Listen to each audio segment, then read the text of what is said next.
Hi, welcome to Devika Ilangovan channel. இன்னைக்கு நம்மளோட சேனல்ல என்ன வீடியோ பார்க்க போறோம் அப்படின்னு பார்த்தீங்கன்னா, இந்த வீடியோ கண்டிப்பா எல்லார் வீட்லயும் நடக்கிற ஒரு விஷயத்த பத்தி தான் நான் இன்னைக்கு இந்த வீடியோல உங்ககிட்ட ஷேர் பண்ணிக்கணும் அப்படின்னு நினைக்கிறேன். என்கிட்ட அடிக்கடி நிறைய பேர் கேட்கிற கேள்வியுமே அதுவா தான் வந்து இருக்கு. ஹஸ்பண்ட் ஒய்ஃப்க்கு வந்து எப்படி சண்டை வராம எப்படிக்கா வீட்ல ஃபேமிலி ரன் பண்றது? எது பண்ணாலும் வீட்ல ஏதாவது ஒரு ரீசன் சண்டை வந்துட்டே தான் இருக்கு அப்படின்னு சொல்லிட்டு என்கிட்ட நிறைய பேர் வந்து கேட்குறீங்க. எல்லார் வீட்லயும் பிரச்சனை இருக்க தான் வந்து செய்யும். பட் எப்பவுமே பிரச்சனையோடவே எப்பவுமே வீட்ல நிம்மதியே இல்லாம, எப்ப பார்த்தாலும் ஹஸ்பண்ட் ஒய்ஃப்குள்ள சண்டை போட்டுட்டே இருக்கீங்க அப்படின்னா, இந்த மாதிரியான சில விஷயங்களெல்லாம் சேஞ்ச் பண்ணா கண்டிப்பா வீட்ல பெருசா சண்டையெல்லாம் வராம, நம்ம ரொம்ப ஹேப்பியா இருக்கிறதுக்கு நான் சொல்ற சில விஷயங்கள் உங்களுக்கு யூஸ்ஃபுல்லா இருக்கும் அப்படின்னு சொல்லி நினைக்கிறேன். பட் இதுல உங்களுக்கு எது சரின்னு படுதோ அத மட்டும் எடுத்துக்கோங்க. ஏன்னா நான் சொல்ற விஷயங்கள் எல்லாமே சரியா இருக்கணும் அப்படின்ற எந்த ஒரு அவசியமே வந்து கிடையாது. நெறைய பேர் நான் சொல்லி கேள்விப்படுறது என்ன அப்டின்னா, எங்க வீட்டுக்காரு வெளியில எல்லார்கிட்டயும் சிரிச்சு சிரிச்சு பேசுவாரு. ஃப்ரெண்ட்ஸ் கூட இருக்கும்போது வந்து பார்த்தீங்கன்னா, பயங்கர ஹேப்பியா வந்து இருப்பாரு. ஆனா வீட்டுக்குள்ள வந்தாரு அப்டின்னா, உம்முன்னு ஆயிடுவாரு. என்கிட்ட ஒரு வார்த்தை கூட பேசவே மாட்டாரு. இது வந்து பார்த்தீங்கன்னா, நெறைய பேர் என்கிட்ட நான் பர்சனலாவே வந்து பார்த்தீங்கன்னா, என் லைஃப்ல பர்சனலா அப்டி நடந்தது வந்து கிடையாது. அ பட் நான் நெறைய பேரோட லைஃப்ல வந்து பார்த்துருக்கேன். அடிக்கடி சொல்ற விஷயங்கள் வந்து இதுவா வந்து இருந்திருக்கு. இது ஆக்சுவலா லேடீஸ விட ஜென்ட்ஸ் வந்து நெறைய வந்து பண்றாங்க. இப்ப நான் சொல்ற விஷயங்கள் வந்து லேடீஸ்க்கும் இருக்கும், ஜென்ட்ஸ்க்கும் இருக்கும். ஹஸ்பண்ட், ஒய்ஃப் 2 பேருக்குள்ள சண்டை வர்றதுக்கான ரீசன்ஸ் தான் இதுல நான் வந்து சொல்லணும்னு நெனைக்கிறேன். ஆ அடிக்கடி இதுதான் வந்து சொல்லிக்கிட்டே இருப்பாங்க. அக்கா வெளியில எல்லார்கிட்டயும் நல்லா பேசுவாருக்கா. அவங்களோட ஃபேமிலி சைடு போனாலும் சரி, இல்ல அவங்க ஃப்ரெண்ட்ஸோட இருக்கும்போதும் சரி, பயங்கர ஜாலியா இருப்பாரு. வீட்டுக்குள்ள வந்த உடனே ஒண்ணு ஃபோன் எடுத்து வச்சுப்பாரு. இல்லன்னா பார்த்தீங்கன்னா, ரொம்ப அமைதியா வந்து ஆயிடுவாரு. எனக்கு அந்த விஷயம் வந்து ரொம்ப கஷ்டமா வந்து இருக்கு அப்படின்னு சொல்லிட்டு என்கிட்ட சுத்தமா அவர் வந்து பேசுறதே கிடையாது அப்படின்னு சொல்லி சொல்லுவாங்க. ஒரே ஒரு விஷயம் தான். அம் அந்த மாரி பண்ணும்போது நிஜமாவே நமக்கு வந்து ரொம்ப டிப்ரஷனா தான் வந்து இருக்கும். அதுக்கு நம்ப அவங்க கிட்ட வந்து பார்த்தீங்கன்னா, சண்ட போட்டோ, இல்ல அழுதோ வந்து பார்த்தீங்கன்னா, அந்த விஷயத்த சேஞ்ச் பண்ணிக்கலாம். அவர வந்து மாத்திடலாம் அப்படின்னு நெனச்சோம்னா, கண்டிப்பா அந்த விஷயம் வந்து அப்படி பாசிபிளே வந்து கிடையாது. நம்ப ஒருத்தவங்களுக்கு வந்து பார்த்தீங்கன்னா, நம்ப அழும்போது அவங்களுக்கு எப்படி இருக்கும் ஆப்போசிட்ல இருக்கவங்களுக்கு அப்படின்னா, சும்மா எப்ப பார்த்தாலும் இவ அழுதுட்டே இருக்கா அப்படின்னு வந்து இருக்கும். இன்னொரு விஷயம் வந்து பார்த்தீங்கன்னா, நம்ம சண்ட போட்டோம் அப்படின்னா, அவங்க சைட்ல இருக்கிற தப்பு வந்து எப்பவுமே தெரியவே தெரியாது. அப்போ என்ன பண்ணுவாங்க அப்டின்னா, ஆப்வியஸாவே அ தப்பு ஃபுல்லா நம்ம மேல இருக்க மாரியும், அவங்க சைடு எந்த தப்பும் இல்லாத மாதிரி அ எப்பவுமே ரியாக்ட் வந்து பண்ணுவாங்க. அதனால வந்து பார்த்தீங்கன்னா, நம்ம ஒரு விஷயத்த வந்து அழுதோ, இல்லன்னா சண்ட போட்டோ கண்டிப்பா அதுக்கான ஒரு தீர்வு வந்து நம்ம கொண்டு வரவே வந்து முடியாது. அதனால எப்பவுமே அந்த விஷயத்த எவ்வளோ வந்து பொறுமையா ஹேண்டில் பண்ண முடியும். நிஜமாவே ரொம்ப கஷ்டமான விஷயம் தான். இருந்தாலும் நீங்க அழறது மூலியமாவோ, சண்டை போடுறது மூலியமாவோ அவங்க இன்னும் நம்மள விட்டு விலகி தான் போவாங்களே தவிர, நமக்கு ரொம்ப க்ளோஸாலாம் வந்து வரமாட்டாங்க. அதனால முடிஞ்ச அளவுக்கு வந்து பார்த்தீங்கன்னா, அப்படி இருக்காங்க அப்படின்னா, ஒண்ணு நீங்க அவங்க கிட்ட பேசாம கொஞ்ச நேரம் வந்து அமைதியா விட்டுருங்க. ஆ நம்ம வந்து சும்மா சும்மா அவங்கள வந்து நீ வெளிலலாம் இப்படி இருக்க. பட் வந்து என்கிட்ட நீ இப்படி இருக்க மாட்டேன்னு கேட்கும்போது, அவங்களுக்கு அவங்க பண்ற தப்பு வந்து எப்பவுமே தெரியவே தெரியாது. நம்ம வந்து அவங்கள அடிக்கடி கேள்வி கேட்கிற மாதிரியும், டார்ச்சர் பண்ற மாதிரியும் தான் இருக்கும். அவங்க அந்த மாரி பண்றாங்க அப்படின்னா, நீங்க ஏதாவது ஒரு விஷயத்துல சொல்றீங்க, சண்டை போடாம. பட் கோவம்லாம் இருக்கும். கோவப்படாமலாம் இருக்க முடியாது. இருந்தாலுமே வந்து பார்த்தீங்கன்னா, எவ்வளோ அத பாலிஷா வந்து நீங்க சொல்ல முடியுமோ சொல்லிட்டு அத அப்படியே விட்டுறணுமே தவிர, திரும்ப திரும்ப அது ஆர்கியூமென்ட்டாவோ, ரிப்பீட்டடா ஒரு விஷயத்த சொல்லிட்டே இருந்தீங்க அப்படின்னா, கண்டிப்பா வந்து பார்த்தீங்கன்னா, அது பிரச்சனையா தான் மாறுமே தவிர, அதுக்கு ஒரு சொல்யூஷன் கிடைக்காது. முக்கியமா சொல்லணும் அப்படின்னா, கண்டிப்பா ஹஸ்பண்ட் முன்னாடி வந்து அழாதீங்க. அது நான் வந்து எப்பவுமே வந்து சொல்லுவேன். அடுத்த விஷயம் என்ன அப்படின்னு பார்த்தீங்கன்னா, அ எப்பவுமே அவங்கள வந்து நம்மளோட கண்ட்ரோல்குள்ள வச்சுக்கணும் அப்படின்னு நினைக்கக்கூடாது. அது ஹஸ்பண்டா இருந்தாலும் சரி, ஒய்ஃபா இருந்தாலும் சரி. "நீ எங்க வெளில போற? நீ வந்து யார்கிட்ட ஃபோன் பேசின? யார் இப்போ உன்கிட்ட பேசினாங்க?" ஃபோன் கால் எடுத்து செக் பண்றது. இந்த மாரி விஷயங்கள்லாம் கண்டிப்பா ஹஸ்பண்ட் ஒய்ஃப்குள்ள பிரச்சனை வர்றதுக்கு ஒரு முக்கியமான ரீசனா நான் வந்து சொல்லுவேன். அது ஹஸ்பண்டா இருந்தாலும் சரி, ஒய்ஃபா இருந்தாலும் சரி. எப்பவுமே நம்மள வந்து அவங்க கைக்குள்ளே வந்து வச்சுக்கணும் அப்படின்னு நினைக்க வந்து கூடாது. ஏன் அப்படின்னா, அப்படி நம்ம எப்போ நினைச்சாலுமே அது வந்து நடக்கவே நடக்காது. ஒருத்தங்கள நம்ம பாசத்தினால கண்ட்ரோல்ல வந்து வச்சுக்கலாம். பட் வந்து பார்த்தீங்கன்னா, ஆ இவங்க வந்து நம்ம சொல்றது தான் செய்யணும். நம்ம யோசிக்கிறது தான் பண்ணணும். அப்படின்ற மாரி மைண்ட் செட்லலாம் இருந்தோம் அப்படின்னா, கண்டிப்பா பிரச்சனை மட்டும் தான் வந்து வரும். "நீ எங்க போன? நீ யார கேட்கிற டோனே இருக்குல்ல. நீங்க யார பார்க்க போறீங்க? எவ்வளோ நேரம் ஆகுன்றது வந்து வேற. நீ யார பார்க்க போன? ஆ யார்கிட்ட இப்ப நீ ஃபோன் பேசிட்டு இருந்த? உன் கால் ஏன் வெயிட்டிங்ல இருந்துச்சு? இந்த மாதிரி நம்ம வந்து ரிப்பீட்டடா ஒருத்தங்கள அவங்க நார்மலா ஆஃபீஸ் கால் கூட பேசியிருக்கலாம். நீங்க திரும்ப திரும்ப அதே மாரி விஷயங்கள வந்து பண்ணும்போது என்ன ஆகும் அப்டின்னா, ஒய்ஃப்னாலே இப்படிதான், வீட்டுக்கு வந்தாலே இதான் பிரச்சனை. வெளியில நிறைய பேர் சொல்ற ரீசன் அதுதான். வீட்டுக்குள்ள வந்தா நொய் நொய் நொய்ன்னு எப்ப பார்த்தாலும் ஏதாவது கேள்வி கேட்டுக்கிட்டே இருக்கா. வெளியில இருக்கும்போது அப்படி இல்லல்ல, ஃப்ரீயா இருக்கோம்ல நாங்க அப்படின்றது. அதனால வந்து பார்த்தீங்கன்னா, அது லேடீஸா இருந்தாலும் சரி, ஜென்ஸா இருந்தாலும் சரி, எப்பவுமே யாரையும் யாரோட கண்ட்ரோல்குள்ளேயும் இவங்க நம்ம கண்ட்ரோல்குள்ள தான் இருக்கணும் அப்படின்னு நினைக்காத வரைக்கும், கண்டிப்பா ஹஸ்பண்ட் ஒய்ஃப்குள்ள எந்த பிரச்சனையுமே வந்து வராது. ரொம்ப வந்து அடிக்கடி கொஸ்டின் கேட்டுட்டே இருக்கிறது. கேள்வி கேட்கலாம். அது தப்பு கிடையாது. ஆனா அது டார்ச்சரா மாறாத அளவுக்கு பார்த்துக்கிறது ரொம்பவே நல்லது. இதுதான் மேக்ஸிமம் வந்து வீட்டுக்குள்ள சண்டை வர்றதுக்கு ஒரு முக்கியமான ரீசனா வந்து இருக்கு. அதே மாதிரி ஆ நம்ம வந்து இப்ப நான் வந்து ஆப்போசிட்ல இருக்க என்னோட ஹஸ்பண்ட நான் சந்தேகப்படுற மாதிரி அவங்களுக்கு தெரிஞ்சுச்சு அப்படின்னா, அவங்க நம்மகிட்ட இருந்து விலகி தான் வந்து போவாங்க. அவங்க ஒருத்தங்க எந்த தப்புமே பண்ணல. ஆனா நீங்க திரும்ப திரும்ப அவங்கள வந்து நீ யார்கிட்ட பேசின? நீ எங்க போன? நீ யார மீட் பண்ண? இந்த மாதிரி நம்ம அவங்கள சந்தேகப்படுற மாதிரியான நெறைய விஷயங்கள் கேள்வியா கேட்டுக்கிட்டே இருக்கும்போது, ஆப்வியஸா வந்து பார்த்தீங்கன்னா, அவங்க நம்மகிட்ட இருந்து விலகி தான் வந்து போவாங்க.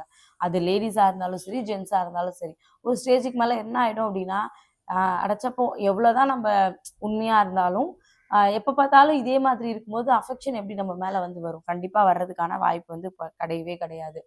அதனால முடிஞ்ச அளவுக்கு உங்களுக்கு அவரோட விஷயத்துல ஏதாவது சேஞ்சஸ் தெரியுது அப்படின்னா, அத வந்து கேளுங்க. பட் அது வந்து பண்ணாத ஒருத்தவங்கள வந்து திரும்ப திரும்ப டவுட் பட்டுட்டே இருக்கிறது. ஒரு மேபி அவங்க முன்னாடி வந்து ஏதாவது தப்பு கூட பண்ணியிருக்கலாம். முன்னாடி ஏதாவது அவங்க லைஃப்ல ஏதாவது பாஸ்ட் விஷயங்கள் கூட இருந்திருக்கலாம். ஆனா அதையே வச்சு திரும்ப திரும்ப சந்தேகப்படுறதா இருக்கட்டும், திரும்ப திரும்ப அவங்கள நம்ம நோண்டிக்கிட்டே இருந்தோம் அப்படின்னா, ஹஸ்பண்ட் ஒய்ஃப்குள்ள கண்டிப்பா சண்டை தான் வந்து வரும். அதே மாதிரி இன்னும் முக்கியமான விஷயம். ஆம், நானுமே இந்த விஷயத்த வந்து கண்டிப்பா மாத்திக்கணும் அப்படின்னு சொல்லி நினைக்கிறேன். என்ன அப்படின்னா, இப்ப ஹஸ்பண்ட், ஒய்ஃப் 2 பேருமே இருக்கோம் அப்படின்னா, அம் அவங்க அவங்க பண்ற விஷயங்கள வந்து, அம் "இத நீ ஏன் இப்படி பண்ண? இத இப்படி பண்ணியிருக்கலாம்ல" அப்படின்னு அத குறையா மட்டுமே சொல்லிட்டு இருப்போமே தவிர, நெறைய டைம்ல அவங்க பண்ற சின்ன சின்ன விஷயங்கள நம்ம அப்ரிஷியேட் பண்றதுக்கு வந்து கண்டிப்பா மறந்துருவோம். இந்த மாதிரியான விஷயங்கள் வந்து அவங்களுக்கு ஒரு மாரி "என்னடா லைஃப் இது?" அப்படின்ற மாரி தோன்றதுக்கு நெறைய பாசிபிள் வந்து இருக்கு. நான் நிஜமாவே அத ஒரு ஒரு நாளுமே வந்து யோசிப்பேன். கண்டிப்பா இத வந்து சேஞ்ச் பண்ணிக்கணும் அப்படின்னு சொல்லிட்டு. ஏன் அப்படின்னா, அ எந்த டைம்ல இத அடிக்கடி சொல்லுவேன் அப்படின்னு பார்த்தீங்கன்னா, ஆக்சுவலா வீடியோஸ் எடுக்கும்போது கண்டிப்பா வந்து சொல்லுவேன். நல்லா எடுத்தாலும் அத வந்து சொல்லுவேன். "தங்கம் சூப்பரா இருந்துச்சு" இதுன்னு சொல்லுவேன். பட் அடிக்கடி காலையில அவரு எனக்காக தான் 4 மணிக்கு வந்து எந்திரிக்கிறாரு. காலைல 4 மணிக்கு எந்திரிச்சு, நான் சமையல் ஒர்க்கோ இல்லன்னா வீடியோஸ் இது பண்ணும்போதோ, அவர் வீடியோஸ் வந்து எடுத்து குடுக்குறாரு அப்படின்னா, சில டைம்ல வந்து பார்த்தீங்கன்னா, ஏதாவது வந்து அவுட் ஆஃப் ஃபோக்கஸா வந்து இருக்கும். ஏதாவது சின்ன சின்ன விஷயங்கள் வந்து நடக்கும். பட் எனக்கு அந்த டைம்ல வந்து நான் சமையலையும் பார்த்துட்டு, வீடியோஸ்க்கும் இது பண்ணிட்டு இருக்கும்போது, இன்னும் ஒரு தடவ எடுத்துக்கலாமா? இது வந்து சரியா வரல அப்படின்னு சொல்லும்போதோ, இல்லன்னா நானே ஃபோன் வாங்கி பார்த்துட்டு, இது என்ன ஷார்ட் இது சுத்தமா நல்லாவே இல்ல. இத நான் எப்படி யூஸ் பண்ணுவேன்? ட்ரெஸ் ஏதாவது விலகி இருக்கும். மேபி அவர் கவனிக்காம இருந்திருப்பாரு. "இத கூட நீ பார்க்க மாட்டியா?" அப்படின்னு அவர் பண்ற விஷயங்கள வந்து அடிக்கடி வந்து, "இத நீ ஒழுங்கா பண்ணியிருக்கலாம்ல. இது ஏன் பண்ணலன்னு?" அடிக்கடி நான் அவர்ட்ட வந்து கேட்பேன். அது எனக்கு வந்து அவர ஆஃபீஸ்லாம் அனுப்புனதுக்கப்புறம் அது எனக்கு உறுத்திக்கிட்டே இருக்கும். நமக்கா தானே எந்திரிச்சு இந்த வேலைய வந்து பார்க்குறாங்க. அப்ப நம்ம ஏன் அத ஒரு குறையாவே வந்து சொல்லிக்கிட்டே இருக்கோம் அப்படின்னு சொல்லிட்டு. ஏதாவது சின்னதா ஆனா நல்லா இருந்துச்சு அப்படின்னா, கண்டிப்பா வந்து சொல்லுவேன். "தங்கம் இது சூப்பரா இருந்துச்சு தங்கம்" அப்படின்னு சொல்லி சொல்லுவேன். பட் அத தாண்டி நான் அதிகம் வந்து அவர் பண்ற குறைய மட்டுமே சுட்டி காட்டுற மாரி எனக்கு நெறைய டைம்ல வந்து ஃபீல் ஆகும். அத ஒரு ஒரு தடவையும் மாத்திக்கணும் அப்படின்னு சொல்லி நெனைக்கிறேன். இன்னையிலருந்து கண்டிப்பா வந்து என் லைஃப்ல அத சுத்தமா பண்ணவே கூடாது. சொல்லலாம். ஆனா அது சொல்றதுக்கான விதம்னு ஒண்ணு இருக்குல்ல. அது கோவப்படாம சொல்லணும்.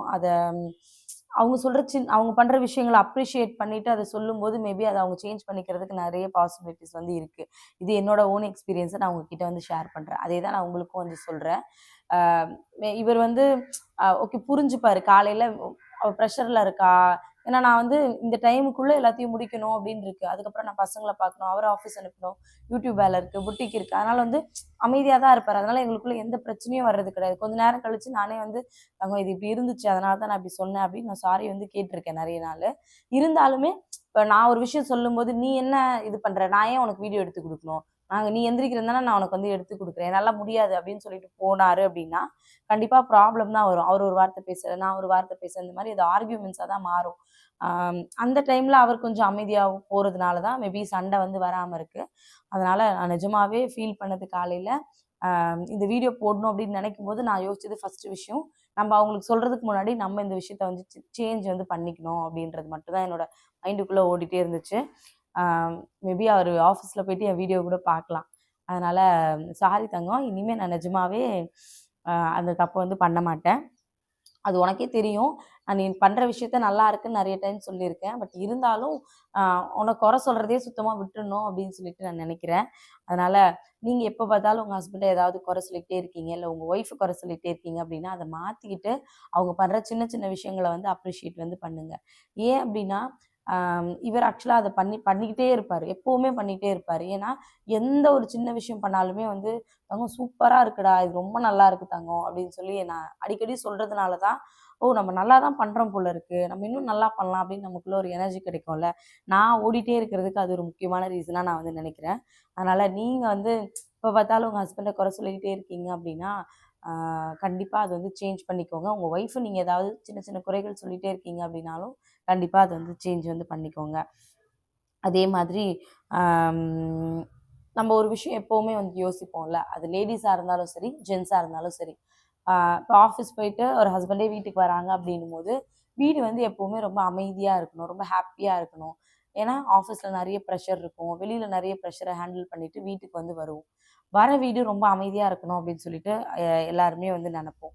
பட் மோஸ்ட் ஆஃப் த டைம்ல வீடு அந்த மாரி தான் இருக்குமா அப்படின்னு கேட்டீங்கன்னா, நெறைய வீட்ல வந்து இருக்கிறது வந்து கிடையாது. நம்ம வந்து ஹவுஸ் ஒய்ஃபா இருக்கோம்னா, காலையிலேருந்து வீட்லயே இருக்கோம். நெறைய வேலை பார்க்குறோம். அந்த ப்ரெஷரு. அதனால வந்து பார்த்தீங்கன்னா, வீட்டுக்குள்ள ஏதாவது சண்டை, சத்தம், பசங்க இது பண்றாங்க, அது பண்றாங்கன்னு நம்ம ஆப்வியஸா வந்து கத்திக்கிட்டே தான் இருப்போம். இது வந்து பார்த்தீங்கன்னா, ஹஸ்பண்ட் ஒய்ஃப்குள்ள ஒரு டிஸ்டன்ஸ் வந்து வர்றதுக்கு ஒரு முக்கியமான ரீசனா வந்து கண்டிப்பா நான் வந்து சொல்லுவேன். அதே ஒய்ஃபா இருந்தாலும் சொல்றேன். 2 பேருமே வேலைக்கு போறீங்க அப்படின்னாலும், நான் வீட்லயும் வேலை பார்க்குறேன், வெளியிலயும் வேலைக்கு போயிட்டு வரேன். வீட்டுக்கு வந்து எல்லா வேலையும் நான் தான் செய்யணுமா அப்படின்னும்போது, ஆப்வியஸா வந்து பார்த்தீங்கன்னா, அந்த வீட்டுக்குள்ள சத்தம் இருந்துட்டே இருக்கும்போது, சண்டை இருந்துகிட்டே இருக்கும்போது, ஏதோ ஒரு மிஸ் அண்டர்ஸ்டாண்டிங் இருந்துட்டே இருக்கும்போது வந்து பார்த்தீங்கன்னா, ஆ ஒரு ஒரு ஸ்மூத்தான ரிலேஷன்ஷிப் வந்து கண்டிப்பா இருக்கவே இருக்காது. அதனால முடிஞ்ச வரைக்கும் உங்க வீட்ட நீங்க வந்து அமைதியா வச்சுக்கிறதுக்கு வந்து பாருங்க. எப்படி சொல்றது அப்படின்னா, எல்லாருக்குமே ப்ரெஷர் இருக்கு. எல்லாருக்குமே வந்து பார்த்தீங்கன்னா, ஏதோ ஒரு கஷ்டம், கவலை, பண தேவை ஏதோ ஒண்ணு இருந்துட்டே தான் இருக்கு. ஆனா நம்ம வாழ்றதே வந்து நிம்மதியா இருக்கணும் அப்படின்றதுக்காக தான். ஒரு வீட்டுக்குள்ள ஒரு ஹஸ்பண்ட், ஒய்ஃப், பசங்க அப்படின்னு நம்ம ஒரு ஒரு ஃபேமிலியா இருக்கோம் அப்படின்னா, முடிஞ்ச அளவுக்கு அத நம்ம எவ்வளோ ஹேப்பியா வச்சுக்க முடியும் அப்படின்றத பத்தி மட்டும் யோசிங்க. நீங்க டென்ஷனா இருக்கிறதுனால அந்த விஷயம் வந்து ஆ உங்கள வந்து அது ஹேப்பியா மாத்திருமா? நீங்க கத்துறதுனால ஒரு விஷயம் ஹேப்பியா மாத்திருமா? நான் ஆக்சுவலா ஒரு ஒரு ரீசென்ட்டா ஒரு இதுல வந்து படிச்சிருந்தேன். அந்த விஷயம் எனக்கு ரொம்ப புடிச்சிருந்துச்சு. அம் அடுத்தவங்க பண்ற தவறுக்காக நீங்க ஏன் உங்களுக்கு தண்டனை குடுத்துக்கிறீங்க? அப்படின்னு சொல்லிட்டு அந்த ஒரு லைன் வந்து நான் படிச்சிருந்தேன். ஆக்சுவலா அது வந்து என்னன்னா நம்ம கோவப்படுறோம்ல, அத மீன் பண்ணி தான் வந்து சொல்லியிருந்தாங்க. ஆக்சுவலா எதுக்காக நம்ம கோவப்படுவோம்? அடுத்தவங்க பண்ற விஷயம் நமக்கு புடிக்கல. அவங்க பண்றது நம்மள ரொம்ப ஹர்ட் பண்ணுது. இல்லன்னா அவங்க பண்றது நம்மள ரொம்ப ட்ரிகர் பண்ணுது அப்படிங்கும்போது நம்ம கோவப்படுவோம். அது உண்ம தானே? அடுத்தவங்க பண்ற தப்புக்கு நமக்கே நம்ம தண்டனை குடுத்துக்கணும். இதனால நம்மளோட அ ஹெல்த் இஷ்யூஸ் வந்து பாதிக்குது. மென்டலா நம்ம ரொம்ப ஸ்ட்ரெஸ் ஆகுறோம். ஏன் நம்ம வந்து அத வந்து பண்ணணும்? அத நம்ம யோசிக்கணும்ல. அதனால வீடு எப்பவுமே அமைதியா இருக்கிறதுக்காக நீங்க என்ன ஸ்டெப் எடுக்க முடியுமோ, நான் என்னோட சிஸ்டர்ஸ்க்காக வந்து சொல்றேன். நீங்க என்ன ஸ்டெப் எடுக்க முடியுமோ எடுங்க. வீட எவ்வளோ வந்து அமைதியா பார்த்துக்க முடியுமோ, எவ்வளோ வந்து வீட்ல கத்தாம இருக்க முடியுமோ, ஒரு விஷயத்த எந்த அளவுக்கு ரொம்ப பொறுமையா ஹேண்டில் பண்ண முடியுமோ, தயவு செஞ்சு ஹேண்டில் பண்ணுங்க. நிஜமாவே இதனால உங்களோட வீடா இருக்கட்டும், உங்களோட ஹஸ்பண்ட் ஒய்ஃப் ரிலேஷன்ஷிப்பா இருக்கட்டும், டெவலப் ஆகுறதுக்கும், நீங்க வந்து இன்னும் ரொம்ப க்ளோஸா இருக்கிறதுக்கும் கண்டிப்பா அது உங்களுக்கு எல்லா விதத்திலயும் ரொம்பவே ஹெல்ப்ஃபுல்லா வந்து இருக்கும். அதே மாதிரி வந்து பார்த்தீங்கன்னா, அவங்க ஏதாவது ஒரு இடத்துல தப்பு பண்றாங்க அப்படின்னாலும் சரி, இல்லன்னா நீங்க ஒரு இடத்துல தப்பு பண்றீங்க அப்படின்னாலும் சரி, அந்த இடத்துல வந்து கத்தி, பேசி அந்த விஷயத்த பெருசு பண்றத தாண்டி, அ அந்த விஷயத்த உட்கார்ந்து பேசி ஒரு 5 நிமிஷமோ, 10 நிமிஷமோ, 1/2 மணி நேரமோ, 1 மணி நேரமோ உட்கார்ந்து பேசும்போது அதுக்கு ஒரு தெளிவான ஒரு கண்டிப்பா ஒரு பதில் கிடைக்கும் அப்படின்னு நான் வந்து நம்புறேன். அவங்க ஒரு விஷயம் பண்றாங்க அப்படின்றதுக்காக நம்ம ஓவரா கத்துனாலோ, இல்ல ஆப்போசிட்ல இருக்க ஒய்ஃப் வந்து தப்பு பண்றாங்க, ஏதோ ஒரு இது பண்றாங்க அப்படின்றதுக்காக நம்ம கத்துனாலோ, அந்த பிரச்சனை அதிகம் தான் ஆகும். ஏன்னா கோவத்துல நம்ம விடுற வார்த்தைங்க வந்து என்ன பேசுறோம் அப்படின்றது கண்டிப்பா வந்து தெரியவே தெரியாது. நீங்க ஒரு வார்த்தை பேசுவீங்க, அவங்க ஒரு வார்த்தை பேசுவாங்க. இது வந்து நம்மளுக்குள்ள ஒரு லாங் டிஸ்டன்ஸ தான் வந்து டெவலப் பண்ணிட்டு போகுமே தவிர, நம்மள வந்து பார்த்தீங்கன்னா, ரொம்ப க்ளோஸ் ஆகுறதுக்கு பாசிபிளே வந்து கிடையாது. அது என்ன மாதிரியான சிச்சுவேஷனா இருந்தாலும் சரி, அத வந்து பார்த்தீங்கன்னா, கண்டிப்பா நீங்க வந்து ஃபாலோ வந்து பண்ணுங்க. முடிஞ்ச அளவுக்கு உட்கார்ந்து பேசுங்க. அது என்ன மாரி பிரச்சனையா இருந்தாலும் சரி, தீர்க்கவே முடியாத பிரச்சனைன்னு நீங்க நெனச்சாலும், ஒரு 10 நிமிஷம் உட்கார வச்சு, அது சண்ட போடாம, உங்களோட பாயிண்ட்ஸ மட்டும் எடுத்து வைங்க. ஆ அப்பதான் அவங்க சைட்ல இருக்கிற தப்பு என்னன்னு புரியும். நீங்க கத்தும்போது, நம்ம கத்துறது மட்டும் தான் அவங்களுக்கு தெரியுமே தவிர, அவங்க அவங்க பண்ற தப்பு என்னன்னு அவங்களுக்கு புரியவே புரியாது. அதனால நீங்க எந்த விஷயத்த வந்து யார்கிட்ட ஆர்கியூ பண்ணாலுமே அதை வந்து கத்தாம அழுகாம அதை வந்து நீங்க என்ன விஷயத்த சொல்ல வரீங்களோ அதை பாயிண்டா ஒரு பாயிண்டா வந்து எடுத்து வைங்க. அப்போ வந்து மேபி ஆப்போசிட்ல சைடில் இருக்கவங்களுக்கு மாறுறதுக்கு நிறைய வாய்ப்பு இருக்கு. அதை தாண்டி நம்ம என்னதான் சொல்றோம் பாயிண்டா பேசும்போது நம்ம என்னதான் சொல்றோம்னு அவங்க லிசன் பண்ணுவாங்க. நீங்க அழுதாலோ இல்லைன்னா வந்து பார்த்தீங்கன்னா கத்துனீங்கனாலோ அவங்களுக்கு வந்து இல்லை சி இவன் சொல்றது என்ன கேட்கறது அப்படின்ற மைண்ட் செட் தான் வந்து இருக்கும். அதனால வந்து பார்த்தீங்கன்னா அதை கண்டிப்பாக வந்து பண்ணவே பண்ணாதீங்க.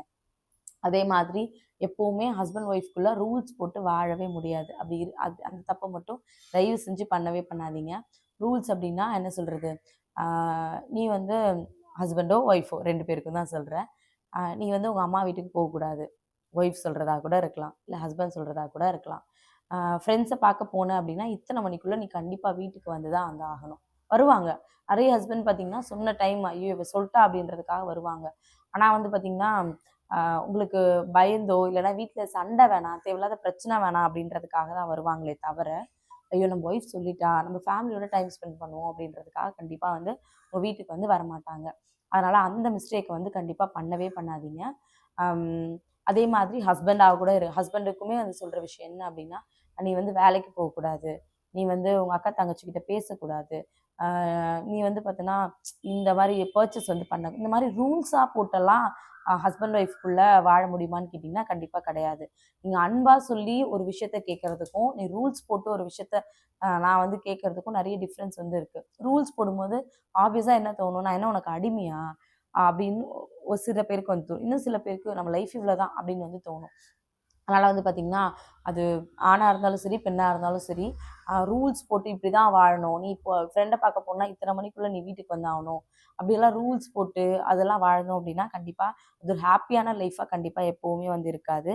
நம்ம மேலே வந்து ஒருத்தருக்கு ஒருத்தர் வெறுப்பு வர்றதுக்கான முக்கியமான ரீசனாக நான் இதை வந்து சொல்லுவேன். அதனால் முடிஞ்ச அளவுக்கு பார்த்திங்கன்னா நம்ம சொன்னால் அதை வந்து அவங்க எப்படி வந்து ஓகே நம்ம ஒய்ஃப் வந்து சொல்லிட்டா அதனால் வந்து நம்ம இதை பண்ணக்கூடாதுன்னு யோசிக்கிற அளவுக்கு ஹஸ்பண்டும் நம்ம ஒய்ஃபும் வந்து பார்த்திங்கன்னா இருந்தோம் அப்படின்னா கண்டிப்பாக நம்ம லைஃப் ரொம்ப ஹாப்பியாக வந்து இருக்கும். நம்ம ஹஸ்பண்டோ இல்லை நம்ம ஒய்ஃபோ 1000 தப்பு வேணாலும் பண்ணியிருக்கலாம். அது எவ்வளோ பெரிய ஒரு கொலக்குத்தமாகவே கூட இருக்கட்டுமே, அதை வந்து பார்த்திங்கன்னா அடுத்தவங்க முன்னாடி நம்ம அப்பா அம்மா முன்னாடியோ நம்ம ஃப்ரெண்ட்ஸ் முன்னாடியோ யார் முன்னாடியும் நீ இது பண்ண தப்பு இதை ஏன் பண்ணன்னு அடுத்தவங்க முன்னாடி சண்டை மட்டும் போடவே போடாதீங்க. முக்கியமாக ஹஸ்பண்ட் ஒய்ஃப் உங்களுக்கு எவ்வளோ பெரிய பிரச்சனையாக வேணா இருக்கலாம், யார் மேலே வேணால் தப்பாக இருக்கலாம், ஆனால் வீட்டுக்கு வந்து நீங்கள் 2 பேரும் அதை பற்றி டிஸ்கஸ் பண்ணுங்கள். உங்களுக்கு எவ்வளோ கோவம் இருந்தாலும் அதை வந்து தனியாக வந்து காமிங்க.